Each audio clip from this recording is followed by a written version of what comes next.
Well, check out a total washout in Miami today. This is video from earlier as the heavy rain put busy roads underwater. A whole lot of rain there, and you're looking live here at Banner Elk right now, where our severe storms are gone, making for a quiet night. But Western North Carolina here, Tara, we did get a lot of rain, and that's good. It's kind of moved on out of here. We needed that for the pollen, for the wildfires, but now we get some temperatures that are going to be rising here going into the rest of the week. And then comes the higher pollen count too. It comes back again. It's coming back. I don't know if I've seen or felt the pollen so bad as this past weekend. It's been some of the highest it's been, obviously, and that's the thing. It's been allowed to pile up for so long now with our it piled up weather. all right on the car and all the garbage can and everything outside the back porch. And it was like we saw with the video and outside of our studios, once that heavy rain started falling earlier, just rivers of pollen floating down through parking lots and down some of those storm drains. But all of that, yes, as Brian said, is long gone right now. We have a beautiful Tuesday ahead in the wake of the storm. Still some low-lying clouds and some of that leftover moisture, but that will be gone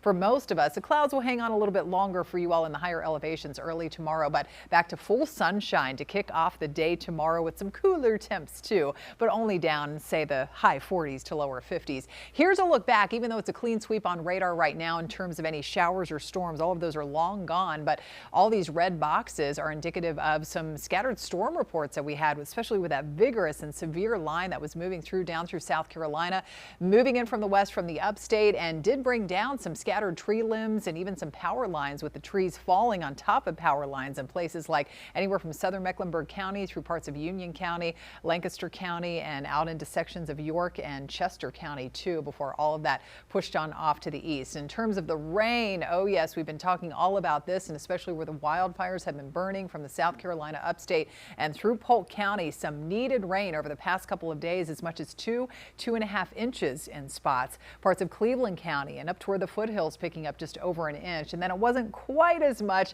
at least out at the airport in Charlotte and areas north, about 3/4 of an inch or so of rain. This is according to radar estimates. Maybe some of your backyard rain gauges picking up a little bit more, and then not quite as much off to the east either. But again, it's a clean sweep on radar right now. We were still tracking some leftover showers up in the mountains that have fizzled, and that's what's left of the storms, now starting to clear coastal sections of the Carolinas and drying out behind that strong cold front. We're down to 63 degrees right now in the Queen City with a west-southwest light wind, 5 to 10. We still are feeling some of that higher level of humidity with that number at about 87%. We've got the cooler low 50s up in the mountains, about 62 in Salisbury, mid-60s off to the east there, Rockingham, Chesterfield County, and more of those low 60s off to the south and west. So waking up to low 50s tomorrow morning, some 40s in spots outside of the city, and pretty nice lunch hour tomorrow. Beautiful wall-to-wall sunshine, blue sky. We're warming things up into the mid-60s by that time, and then low to mid-70s